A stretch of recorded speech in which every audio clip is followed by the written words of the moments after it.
আমার লেকচারে বলেছি যে আমি কেন ম্যারিড না, আমি তখন ইংলিশে বলেছিলাম যে লেকচার ছিল ওই সময়। এখন আমি বাংলাতে বলছি, একদম মন খুলে বলছি, সবার জন্য জরুরি। একজন মেয়েকে দেখে তুমি যদি মানসিক শান্তি খুঁজে পাও, দ্যাটস এনাফ ফর ইউ, আর কিছু লাগবে না।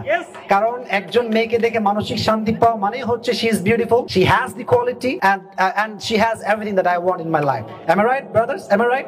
So করছে, তালি দিচ্ছে বা তার কথার সঙ্গে তাল মিলাচ্ছে। আর এটাও খেয়াল করলে বোঝা যাচ্ছে তার নজরগুলো ছেলেদের দিকে না, মেয়েদের দিকেই বারবার পড়ছে, বেশি করে পড়ছে। এখন তিনি যদি যুক্তি দেন, আমার মন তো পবিত্র, যদিও অবিবাহিত জুয়ান, এখন যদি বলে আমার মনটা পবিত্র, আর এরা তো আমার মেয়ের মতো, আমার বোনের মতো, তাহলে শরীয়ত পরিবর্তন হবে নাকি? একটাবার চিন্তা করেন, এই যুগের নারীদের মন কি আল্লাহর নবীর স্ত্রীদের মনের চাইতে বেশি পবিত্র হবে? হওয়া সম্ভব? নবীর স্ত্রীরা কি মুমিনদের মা না? নবীর স্ত্রীকে কি নবীর পরেও দুনিয়ার কেউ বিয়ে করা নিষেধ না? নবীর স্ত্রী, ডাইরেক্ট স্ত্রী, ঘরের সামনে, সঙ্গে একজন খাদেমা। এমন সময় এক অন্ধ সাহাবী আসলেন, নাম যার আব্দুল্লাহ বিন উম্মে মাকতুম। আল্লাহ নবী তার স্ত্রী আর স্ত্রীর খাদেমাকে বললেন, ঘরে ঢোকো, জলদি ঘরের ভেতরে প্রবেশ করো। তারা অবাক, বললেন, ইয়া রাসূলুল্লাহ, সে তো অন্ধ, সে তো আমাদের দেখবে না। আরে সই হাদিস, নবী বললেন, আফা আমিয়া ওয়ানি আনতুমা আলাস্তুমা তুবসিরানিহি, বুঝলাম সে অন্ধ, তোমরা দুজনে কি অন্ধ? তোমরা কি তাকে দেখতে পাচ্ছ না?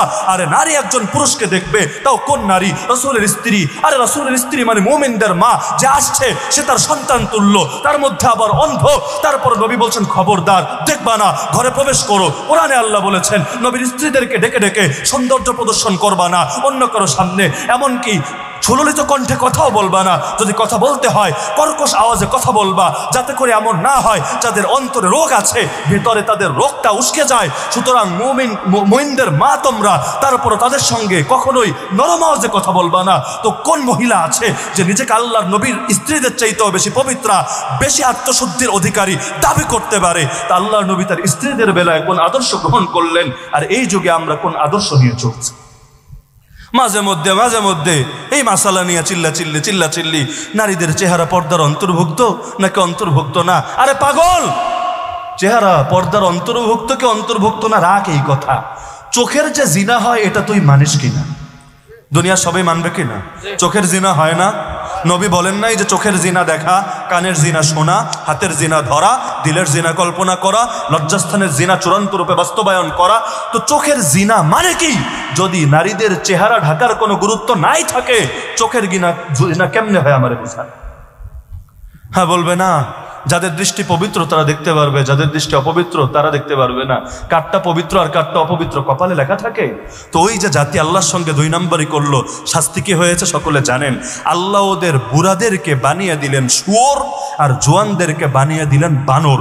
কুনু কিরাদাতান খাসিইন, কোরআনে আল্লাহ জানিয়েছেন, বললেন তোমরা সবাই ধিকৃত বানরে পরিণত হও। মাল্লানাহুল্লাহু ওয়াগদিবা আলাইহি ওয়া জাআলা মিনহুমুল কিরাদাতা ওয়াল খানাজির ওয়া আবাদাত তাগুত। হ্যাঁ, অনেকে আবার ভাবে এই যুগে যত বান্দর আছে, এই বান্দরটি হইল অগ নাতিপুতি, যত শুয়ার আছে সবকে শুয়ার হইল অগ আন্ডা বাচ্চা। এটা ভুল ধারণা। আল্লাহ কোনো জাতিকে আযাব হিসাবে যদি তাদেরকে বিকৃত করে, তারা দুনিয়ায় বেশি দিন বাঁচে না। ওরাও জাস্ট 3 দিন বেঁচে ছিল, এরপর সবাই লাশ হয়ে পড়ে থেকেছিল।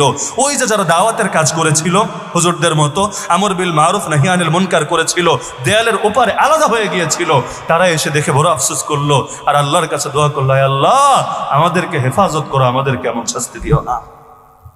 তাই কারণে আখেরি গুজারিশ, ইবাদত করতে হবে মোহাব্বতের সাথে না, নাকি ঘৃণা নিয়ে? যদি অপছন্দনীয়তার সাথে করেন, চাপের সাথে করেন, এই জন্য এই যুগে হুজুররা দেখবেন ফজিলত বোঝায়, নামাজ পড়লে ব্যায়াম হয়, রোজা রাখলে শরীরের কি কি ফায়দা হয়, হজ করলে বৈজ্ঞানিক সায়েন্টিফিক কি কি সুবিধা পাওয়া যায়। এগুলো মানুষকে কেন বলা লাগে জানেন? কারণ এগুলো মন থেকে তো করে না, এটা শুই না, তাও যদি মন থেকে করে, নাউযুবিল্লাহি মিন যালিক। ইবাদত দিল থেকে করবেন, যদি দিল থেকে করেন তাহলে কি হবে জানেন? আরে একটা খেজুরের বীজ দান করে এর বিনিময়েও জান্নাত পেয়ে যেতে পারে। আল্লাহ নবী কারণেই বলেছেন, উহুদ পাহাড় পরিমাণ দান করলেও ওদের এক মুঠ সামান্য পরিমাণ দানের সওয়াবও তোমরা পাবা না।